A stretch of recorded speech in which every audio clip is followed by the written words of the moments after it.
삶 속에 하나님의 놀라우신 은혜와 평강이 있기를 주님 이름으로 축복합니다. 여러분 삶 가운데 함께하기를 축복합니다.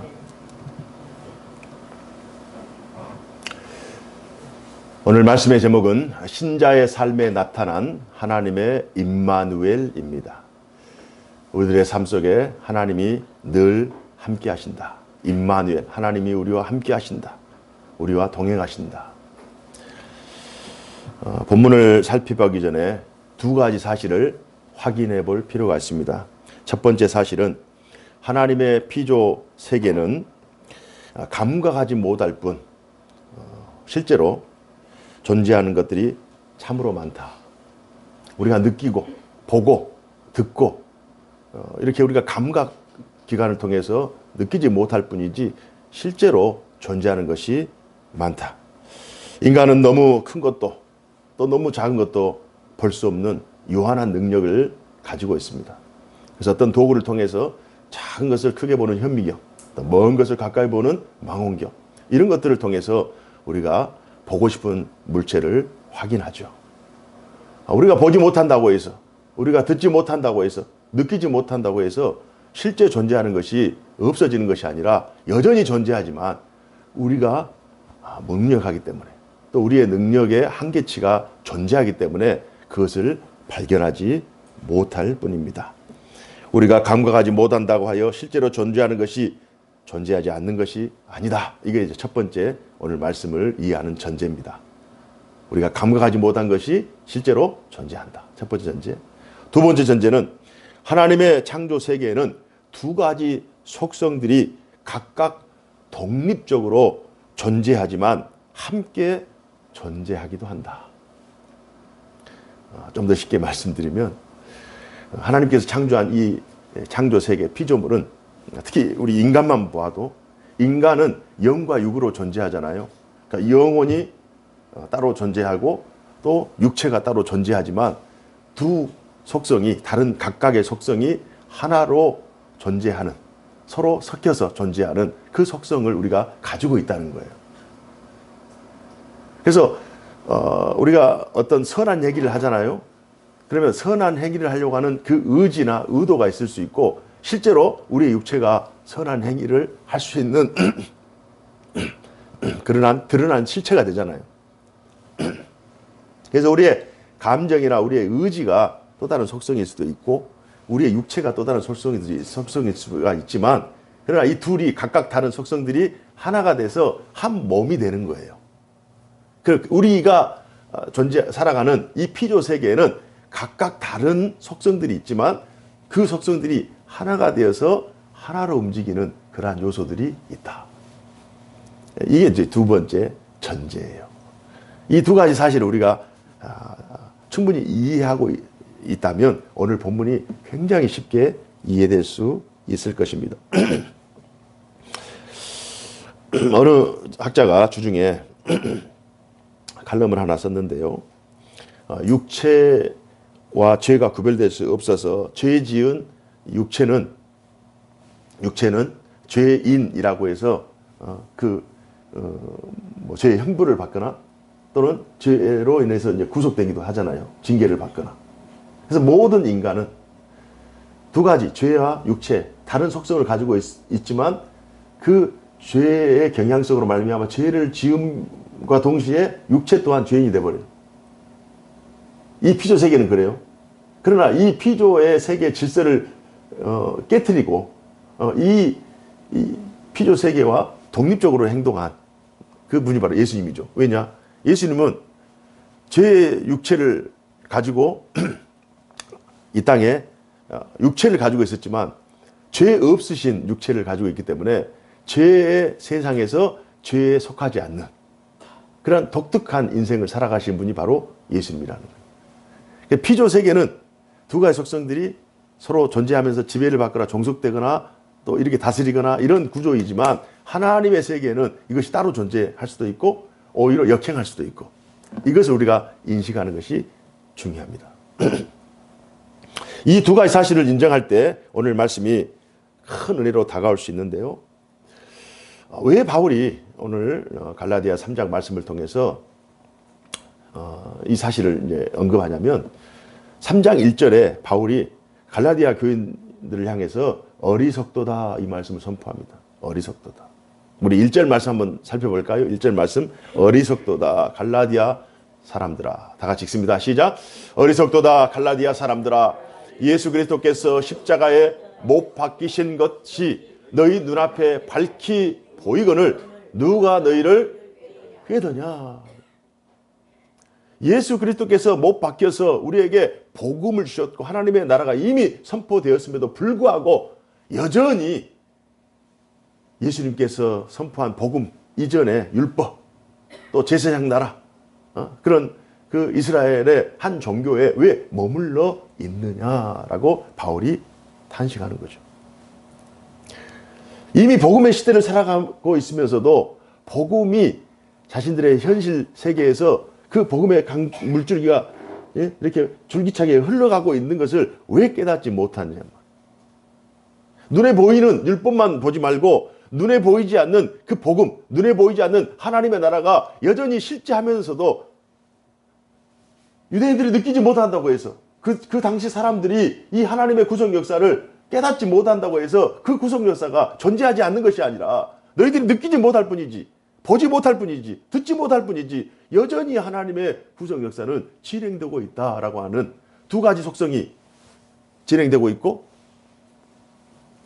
또 하나님의 그 창조에 의해서 모든 그 창조 질서가 이렇게 하나님의 의도와 계획 가운데 진행되고 있다는 이 사실을 왜 갈라디아 사람들은 깨닫지 못하느냐. 율법과 믿음의 관계를 서술하고 있는데요. 우리의 구원이 율법의 행위냐 아니면 듣고 믿음으로냐. 이 바울의 그 논쟁이 이거예요. 우리의 구원의 근거가 보는 것, 율법이라고 하는 것은 인과율이거든요. 드러난 실체예요. 율법으로는 소망이 없고 율법으로는 구원 얻을 수 없어요. 율법은 죄를 지적하는 거고 죄를 드러나게 하는 역할을 하는 거예요. 피상적인 거예요. 어떤 일에 대한 인과율이에요. 어떤 사건에 대한 결과가 일어나면 그 결과에 대한 원인을 찾고 그것 때문에 이러한 결과가 일어났다라는 그 정도 일어난 현상에 대한 평가에 준하는 거예요. 일어난 어떤 결과물에 대해서 이것이 죄, 이것이 선 이렇게 평가하는 것이지 그 이면을 볼 수 없다는 거예요. 그러니까 눈에 보이는 거예요. 눈에 보이는 세계. 그러나 복음이라고 하는 것은 눈에 보이는 세계가 아니라 그 눈에 보이는 세계를 뛰어넘는 하나님의 특별한 역사가 있는 거예요. 인과율을 뛰어넘는 하나님의 특별한 역사가 복음이라고 하는 거죠. 인과율을 뛰어넘어요. 우리가 죄를 지었잖아요. 죄의 아담으로부터 시작된 죄의 전가로 인해서 우리는 원죄를 가지고 이 땅에 태어나는 거예요. 모든 사람들은 원죄를 가지고 이 땅에 태어나다 죄 가운데 살다 죄 가운데 죽을 수밖에 없는 그래야 심판받을 수 없는 밖에 없는 그런 존재예요. 그럼 죄를 지었으면 또 죄 가운데 태어났으면 당연히 죄 가운데 죄 형벌로 인해서 사망할 수밖에 없잖아요. 징계를 받을 수밖에 없잖아요. 그러나 그럼에도 불구하고 우리가 죄인 된 우리를 주님이 완전히 묻지도 않고 따지지도 않고 용서해 주시는 거예요. 무조건적으로 우리를 용서해 주시는 그 용서가 또 하나님의 자녀 삼으심 이 놀라운 구원의 과정이 인과율이라고 하는 이 율법을 뛰어넘는 거예요. 이 세상에는 율법만 존재하는 것이 아니라 하나님의 특별한 복음이 존재하고 하나님의 특별한 구속 역사가 존재하는 것을 왜 너희들은 깨닫지 못하느냐. 우리들의 믿음의 역사 이면에는요. 성령님의 일하심이 존재하죠. 신자의 구원이 자연히 이루어지고 있다. 이렇게 주장하는 사람은 정말 어리석은 갈라디아 사람들하고 똑같은 사람들. 어떻게 하다 보니 내가 구원을 받았고 어떻게 하다 보니 교회에 오게 되고 어떻게 하다 보니 믿는 신자의 삶을 살고 있다? 아닙니다. 어떻게 하다 보니 이건 우리 믿는 사람들의 고백이 아니에요. 우리는 하나님의 예정과 계획과 섭리 가운데 하나님의 작정하심 가운데 우리가 구원받았고 하나님의 일하심, 하나님의 역사하심 가운데 우리는 특별히 하나님의 계획 가운데 존재하는 존재이지 우리가 우연히 발생해서 우연히 어떻게 믿게 되고 우연히 교회 나오게 되고 우연히 믿는 자의 삶을 살게 됐다고 이렇게 생각하는 것은 이건 성경을 제대로 알지 못하는 것입니다. 우리의 구원 이면에는 성령님의 역사가 존재하는데요. 하나님의 일하심, 구원의 역사 내면에 성령께서 죽은 우리를 살려주시고 떠난 우리를 불러주시고 고아와 같은 우리를 자녀 삼아주시고 죄로 죽었던 우리를 구원해 주신 그 놀라운 역사가 하나님의 선한 역사인 줄로 믿습니다. 그 역사를 통해서 우리가 하나님의 자녀가 된 것이지 우연히 된 것은 아무것도 없어요. 오늘 말씀의 제목은 신자의 삶에 나타난 하나님의 임마누엘입니다. 신자의 삶. 우리가 믿음을 가지고 살아가는 구원받은 하나님의 백성으로서 이 땅을 살아가잖아요. 우리도 육체를 가지고 있기 때문에 사회생활, 신앙생활, 종교생활, 믿음생활 다 하잖아요. 그러니까 구원받은 하나님 백성으로서의 삶을 살아가고 있는데 그 삶 속에 나타나고 있는 하나님의 임마누엘, 하나님 우리를 도우신다, 우리가 함께 하신다. 이것을 믿음의 눈을 가지고 하나님의 구속 역사를 깨달으면 이것을 볼 수가 있는데 믿음의 눈이 없이 하나님의 일하심이라고 하는 이 전적인 신앙 고백이 없이 그냥 세상 사람들과 함께 묻혀서 살아가면 하나님이 우리의 삶 이면에 내재에서 역사하시는 그 역사를 깨닫지 못하고 그냥 넘어가 버려요. 모든 것은 다 우연이다. 어떻게 하다 보니 이렇게 됐다. 잘한 것도 못한 것도 우리가 성공한 것도 실패한 것도 어떻게 하다 보니 이렇게 왔다. 어떻게 하다 보니 이렇게 왔다는 건 없어요. 우리 작년 기도했던 것처럼 하나님의 예정과 뜻 안에서 모든 것이 하나님의 계획과 하나님의 의지와 하나님의 그 목적에 의해서 우리 인생이 진행되고 있는 줄로 믿습니다. 이 사실을 우리가 믿고 이 사실을 고백하며 이 사실을 선포하며 나가는 그 삶이 신자의 바른 삶이에요. 세상 사람들이 아무리 해도 야 그건 우연이야. 그건 어떻게 하다 보다 된 거야. 너가 노력 안 해서 안 된 거야. 네가 노력했기 때문에 된 거야. 이건 다 인과유일이에요. 이거 행위로 된 거예요. 네가 뭘 했기 때문에 됐다. 우리의 구원이 뭘 했기 때문에 이루어진 겁니까? 우리가 아무것도 하지 않아도 오히려 우리가 이 일을 하나님과 원수가 되었잖아요. 하나님의 일을 망치고 있는 그 사회의 그 가운데서도 하나님께서 우리를 지명하여 우리를 불러내가지고 우리를 하여금 생명의 길을 걷게 하셨어요. 우리 인간의 상식과 인간의 경험과 인간의 그 역사로서는 도무지 이해되지 않는 그러한 방식으로 하나님이 오늘도 일하고 계시는 줄로 믿습니다. 성경은 율법으로는 구원을 얻지 못할 구원을 얻을 육체가 없다고 말합니다. 율법으로는 구원을 얻을 수 없다는 거예요. 본문은 믿음으로 살았던 한 사람을 소개하고 있는데요. 3장 6절에 우리 한번 살펴보십시다. 3장 6절 다 같이 읽읍시다. 시작. 아브라함이 하나님을 믿음에 그것을 그에게 의로 정하셨다 함과 같으니라.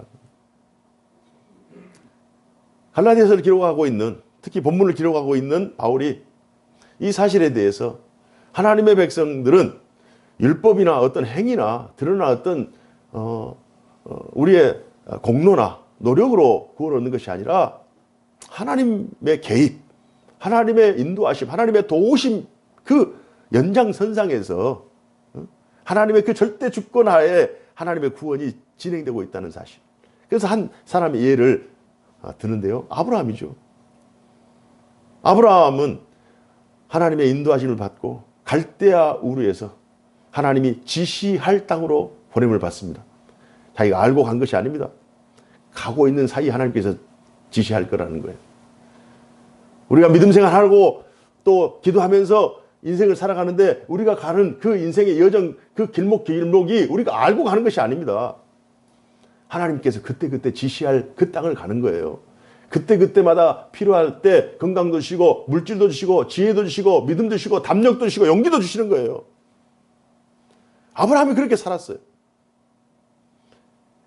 100세에 얻은 아이 하나밖에 없는 이삭. 그 이삭을 하나님께서 모리아산에서 바치라고 할 때 하나님 앞에 하나님 왜 그러십니까? 좀 인간적인 섭섭한 마음도 있겠죠. 그러나 그럼에도 불구하고 나를 나되게 하신 분이 하나님이시다 하고 전적인 순종으로 자신의 아들을 내어줄 때 하나님께서 아들도 살리고 아브라함도 살려요. 이삭을 살려줌과 동시에 아브라함의 믿음을 살리고 아브라함이 드디어 믿음의 조상이 되는 놀라운 특권을 허락해 주십니다. 그의 삶 속에서 순간순간 하나님의 인도하심, 하나님의 그 개입하심을 경험하지 않을 때가 없었어요. 왜요? 왜요? 믿음으로 눈 떠 있었기 때문에.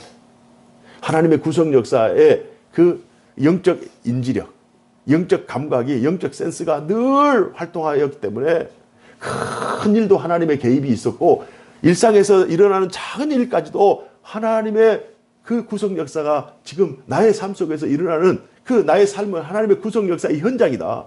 하나님의 그 역사하심이, 하나님의 그 말씀이 임하고 그 말씀이 역사하는 그 말씀의 현장이 나의 삶이다라고 하는 이 사실을 아브라함이 고백하며 나아가기 때문에 그의 인생은 정말 하나님과 동행하는 삶이고 또 하나님의 능력을 늘 힘입는 삶인 줄로 믿습니다.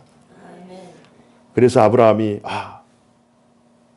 내 삶이 하나님의 구속 역사 안에 있구나. 내 인생이 하나님의 구원 계획 안에 있구나. 자신의 삶은 하나님의 계획과 섭리의 현장이라는 이 사실을 깨달았어. 그리고 나서 깨달은 후에 자신이 믿는 믿음의 도리를 굳게 지키고 그 다음부터 하는 것이 뭐냐? 선한 싸움을 하는 거예요. 선한 싸움. 이 사람, 저 사람, 이렇게 하면 된다. 저렇게 하면 된다. 이렇게 하면 안 된다. 저렇게 하면 안 된다.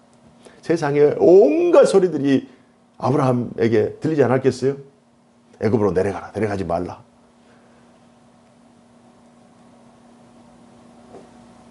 그의 여정 속에 선한 싸움 하는 거예요. 선한 싸움이라고 하는 것은 하나님을 바라보기 싸움이에요. 하나님을 바라보는 거예요. 어떤 경우에도 나의 시선이 하나님 앞에 집중되어서 하나님을 바라보고 현실을 바라보고 차이가 크잖아요. 간격이 크잖아요. 하나님 왜 그러십니까? 하면서도 늘 하나님 바라보면서 한 걸음 한 걸음 하나님이 지시할 땅으로 하나님이 가라고 하는 그 여정을 묵묵히 믿음으로 나아갈 때 하나님께서 합력하여 선을 이루신 줄로 믿습니다. 이 싸움이 힘들어요. 이 싸움이 고독해요. 고달파요. 외로워요. 그러나 그럼에도 불구하고 하나님이 나를 사랑하시고 계시고 하나님의 인도하심이 지금까지도 진행되고 있고 앞으로도 하나님께서 나의 삶을 책임져 주실 것이다라고 하는 이 강한 믿음이 있으면 선한 싸움을 해야 돼요. 선한 싸움을 할 때 하나님의 도우심 우리 가운데 임하는 줄로 믿습니다. 7절에 보니까요. 그런즉 믿음으로 말미암은 자들은 아브라함의 자손인 줄 알지어다. 믿음으로 말미암은 자들, 아브라함처럼 믿음의 선한 싸움을 하려고 오늘 작정하고 기도하면서 어떻게든 나의 인생을 하나님이 기뻐하시는 인생, 믿음으로 사는 인생, 하나님의 뜻이 나의 삶 속에 재현되고 구현되는 그러한 살아 움직이는 생생한 그러한 신앙생활을 하려고 하는 그 모든 자들은 다 하나님의 자녀라고, 아브라함의 자녀라고 하는, 아브라함의 복을 받을 것입니다. 아브라함이 하나님을 믿으니 하나님이 그것을 의로 여겼듯이 하나님께서 아브라함이 믿는 그 하나님을 믿는 모든 그 믿음의 자손들에게 하나님께서 그들의 믿음을 의로 여기시고 그들에게 복의 복을 더할 줄로 믿습니다. 이 사실을 믿고 나가는 자들이 하나님의 백성들이에요. 자신의 인생에 오직 하나님의 임재와 통치를 인정한 그 믿음이 아브라함을 아브라함 되게 했어요. 바울 당시 하나님 앞에서 최고의 가치로 여겼던 삶의 방식이 바로 안타깝게도 복음이 아니라 율법이죠. 율법. 눈에 보이는 현상, 눈에 보이는 어떤 결과물, 눈에 보이는 어떤 제사 제도. 그래서 우리의 그 감각이라고 하는 것은 우리가 듣고 보고 깨달은 거 아니에요. 그것은 경험이라고 할 수 있어요. 경험.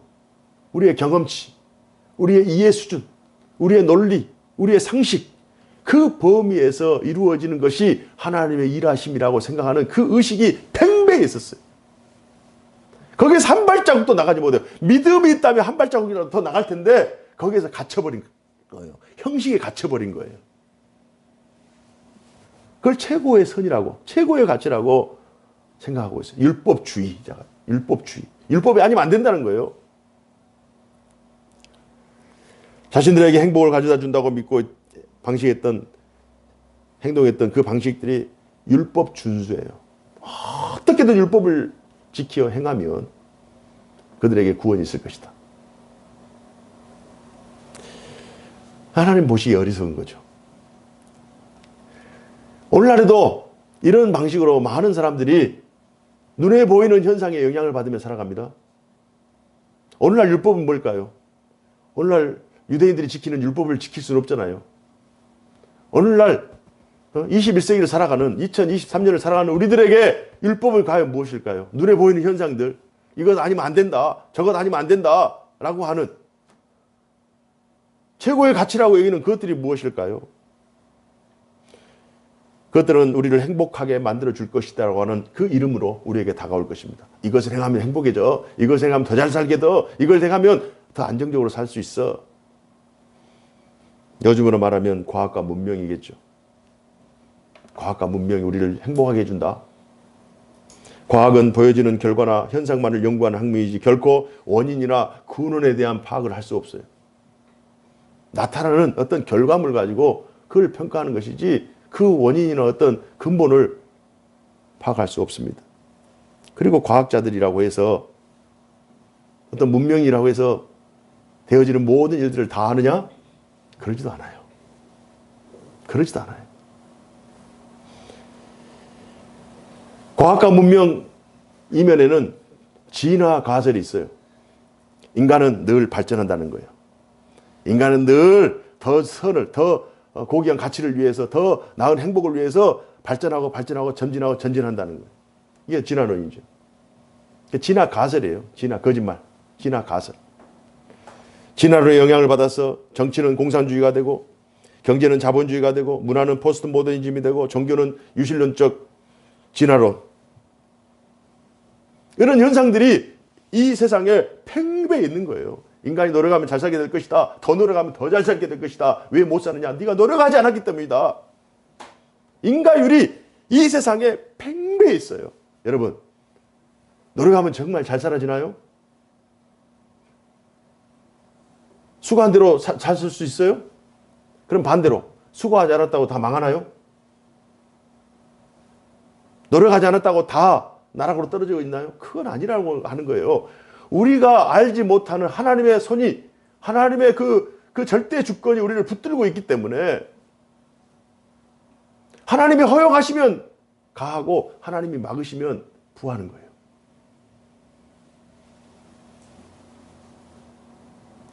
이 세상의 인과율로 세상이 진행이 되지 않다라고 하는 이 사실을 바울이 갈라디아 사람들에게 선포하고 있는 거예요. 오늘날도 우리에게 선언하고 있는 거예요. 이 세상에 과학이나 문명이나 어떤 진화가 우리에게 모든 행복을 줄 수도 없고 또 우리가 궁금해하는 모든 문제를 다 해결할 수도 없다는 거예요. 그리스도인은 믿음으로 사는 사람들입니다. 믿음으로 사는 사람들. 믿음의 눈으로 하나님의 살아계심을 보고 믿음의 귀를 통해서 하나님의 구속 역사를 듣고 믿음으로 하나님의 말씀을 진리의 말씀으로 받아 행할 때 하나님의 선하신 역사가 나타나는 줄로 믿습니다. 그래서 눈에 보이는 것이 전부가 아니에요. 눈에 보이지 않는 어떤 존재가 존재하는데 그 존재를 우리가 감각하지 못한다고 해서 존재가 하지 않느냐? 그것이 아니잖아요. 우리가 하나님의 일하심을 우리가 눈으로 볼 수 없다고 해서 하나님이 일하시지 않느냐? 그건 아니잖아요. 하나님의 역사를 우리가 감각하지 못한다고 해서 그 역사가 중단되는 것이 아니라 우리가 느끼지 않고 또 보지 않고 듣지는 못하지만 그러나 우리의 인생 이면에서 하나님이 열심히 일하시고 계시는 거예요. 우리를 도우시는 하나님의 보이지 않는 손길이 있기 때문에 우리 믿는 자들이 지금까지 믿음의 선한 싸움을 싸우고 성령 안에서 이기며 승리하고 있는 줄로 믿습니다. 오늘도 이렇게 예배 나와서 예배당에 와서 예배 드릴 수 있는 거 여러분들이 승리를 선언하고 왔기 때문에 예배할 수 있는 거예요. 예배하지 못할 이유들이 너무 많아요. 마음이 상한 것도 너무 많고요. 육체 연약함도 너무 많고요. 세상의 문제들이 너무 많아요. 우리를 짓누르고 있는 것들이 너무 많다고요. 세상의 소리들이 너무 많아요. 그러나 그럼에도 불구하고 성령께서 우리의 마음을 붙잡아 주셔서 우리가 예배할 수 있도록 예배 자리로 우리를 인도하신 것이 우리의 의지가 아니라니까요. 하나님의 구속하심과 하나님의 인도하심의 그 결과로 우리가 이 자리에 있는 줄로 믿습니다. 그래서 우리의 현실 속에서 어떻게 하면 하나님의 말씀을 연결시킬 것인가, 그런 영적 센서, 영적 감각들을 늘 개발할 필요가 있어요.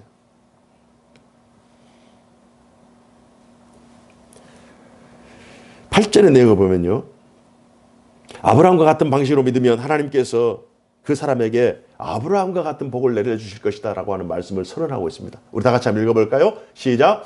또 하나님이 이방을 믿음으로 말미암아 의로 정하실 것을 성경이 미리 알고 먼저 아브라함에게 복음을 전하되 모든 이방인이 너로 말미암아 복을 받으리라 하였느니라. 아멘. 하나님이 아브라함만 사랑한 것이 아니라 아브라함을 먼저 복을 주시고 그 다음에 아브라함과 같이 믿고 아브라함과 같이 하나님을 예배하고 하나님을 인정하는 그들에게도 하나님께서 복을 주실 것이다 라고 성경 우리에게 말씀하고 있습니다. 성경이 미리 알고 먼저 아브라함의 복음을 전하되 모든 이방인이 아브라함으로 말미암아 복을 받으리라. 아브라함의 길을 걷는 모든 이들이 아브라함이 하나님께 받은 복을 받을 것이다. 우리들이 살아가는 세상을 믿음의 눈으로 볼 것이냐, 아니면 세상의 가치나 기준, 자신의 생각, 이해 범위, 경험으로 볼 것이냐, 이 싸움이 오늘 21세기를 살아가는 우리들의 싸움이에요. 지금 지식 정보가 홍수와 같이 밀려들어요. 챗 GPT를 통해서 여러분들이 알고 싶은 내용 있잖아요. 물어보면 다 대답해요. 여러분 지식이 없어서 무시가단 소리 못 들어요. 요즘은 5분만 있으면, 나에게 5분만 주면 이 세상에 있는 모든 지식을 다 알 수 있는 거예요. 모든 질문의 답을 얻어낼 수 있는 거예요. 지식은 지식의 유무의 시대가 아닙니다. 지식이 발달하고 과학이 발달하고 그러면 전에 전문가의 그 벽이 더 낮아지는 거예요. 전에는 전문가로 가기에는 벽이 너무 두꺼워가지고 이게 진입할 수가 없는 거예요. 장벽이 너무 두꺼워가지고. 그래 요즘은 지식의 세대가 아니에요. 과학이 발전할수록 더 고도의 지식이 필요할 것 같죠? 아닙니다. 과학이 발전하고 문명이 발전할수록 필요한 것이 뭐냐? 믿음이에요. 믿음. 하나님에 대한 믿음, 서로에 대한 믿음, 신뢰, 사랑, 우애, 용서. 로봇이 발달하잖아요. 인공지능이 발달하잖아요. 가장 먼저 산업 현장에서 로봇이 쓸 거예요. 큰 것들, 큰 일들, 인간이 하기에 너무 힘든 일들 다 로봇이 대체합니다. 그럼 인간이 생각할 때 우리가 못한 일, 정말 엄청난 일, 그것들이 로봇이 다 대체하는 거예요. 그러나 우리가 생각할 때 정말 하찮은 거 있잖아요.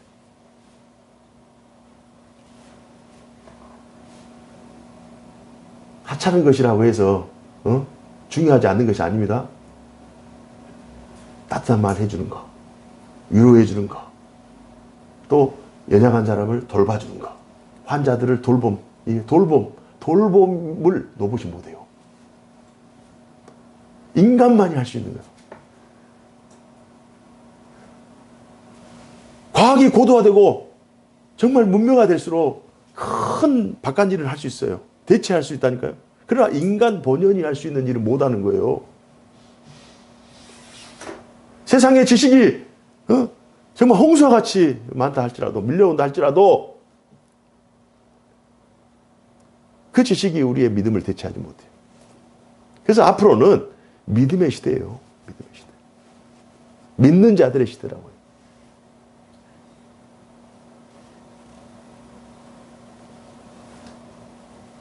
믿음의 눈으로 세상을 볼 것인가? 아니면 세상의 가치로 세상을 볼 것인가? 이 싸움이 우리들의 싸움이에요. 믿는 신자들의 싸움이에요.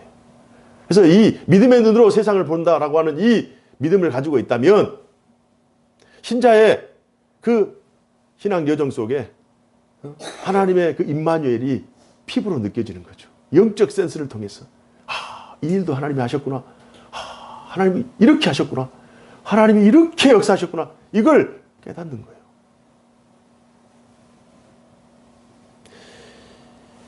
본문 3장 13절 14절에 보니까요.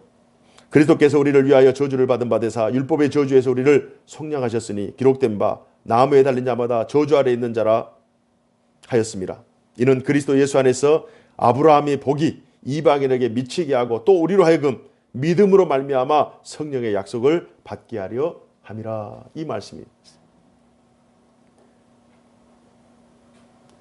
여러분, 믿음이 아니면 예수님께서 나무에 달린 자마다 저주를 받고 우리의 모든 죄를 속량했다는 이 사실을 어떻게 우리가 믿고 예수님께서 우리의 죄를 대신 십자가에 지시고 용서받아도 우리는 예수님의 그 대속 제물 희생을 통해서 우리가 용서함 받았다는 이 사실을 어떻게 우리가 믿음으로 고백할 수 있겠어요?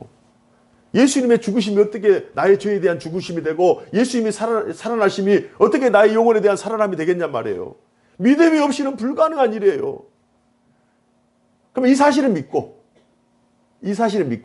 우리의 삶 속에서 믿음으로 행하고 있는 우리의 삶 속에서 하나님이 여전히 역사하고 있다는 이 사실을 믿지 않는다면 이건 이론적인 신학에 지나지 않아요. 이건 지식적인 신학에 지나지 않아요.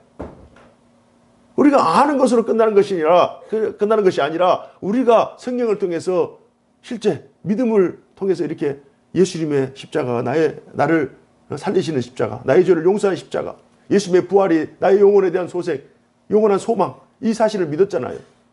그러면 성경 지식으로 끝나는 것이 아니라 실제 나의 삶 속에서도 여전히 보이지는 않지만 감각되지는 않지만 그러나 하나님께서 실제로 나의 삶 속에 역사하고 계신다는 이 사실을 믿고 믿음으로 나가는 그 삶이 하나님이 기뻐하시는 삶인 줄로 믿습니다. 그래서 우리는 이런 믿음을 가질 때 예수님 때문에 우리가 행복해졌다 이 사실을 고백할 수 있는 거예요. 그리고 이 행복을 알지 못하는 많은 이들에게 이 행복을 전달하고 이 행복을 보여주는 삶이 신자의 삶인 줄로 믿습니다. 예수님께서 제자들과 여러 대화를 하면서 복음서에서 빛이 등경 위에 놓여졌다고 설명을 해요. 그래서 많은 사람들이 그 빛을 보고 그 빛의 실제를 경험하는 거예요. 교회가 그렇습니다. 교회가 많은 사람들이 볼 수 있도록 신자들의 삶을 많은 사람들이 볼 수 있도록 그래서 아브라함을 좇아서 많은 사람들이 믿음의 선한 싸움을 싸우고 믿음의 반열에 합류했던 것처럼 오늘 우리는 이 시대의 아브라함들이에요. 이 시대의 바울이라고요. 우리의 믿음의 모습을 보고 많은 사람들이 믿음 생활은 저렇게 하는구나. 믿으면 저렇게 생각하는구나. 저렇게 행동하는구나. 세상에 그런 인과유지 아니라 정말 믿는다는 것이 이런 매력이 있구나. 이게 선한 영향력이고 영적인 파워예요.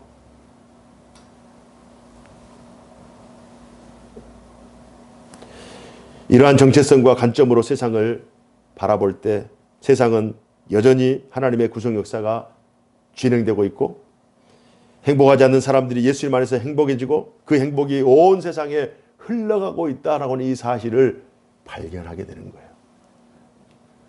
복음의 문이 막혔다. 전도가 안 된다. 유럽 교회가 다 문을 닫고 있다. 미국도 기독교 국가가 아니다. 우리나라도 지금 교회 문을 닫을 것이다. 이러한 소리들이 계속 들려오지만 그럼에도 불구하고 하나님은 이런 놀라운 복음의 물줄기를 계속 공급하셔서 여기에 막히면 다른 곳에 길을 여는 분이에요.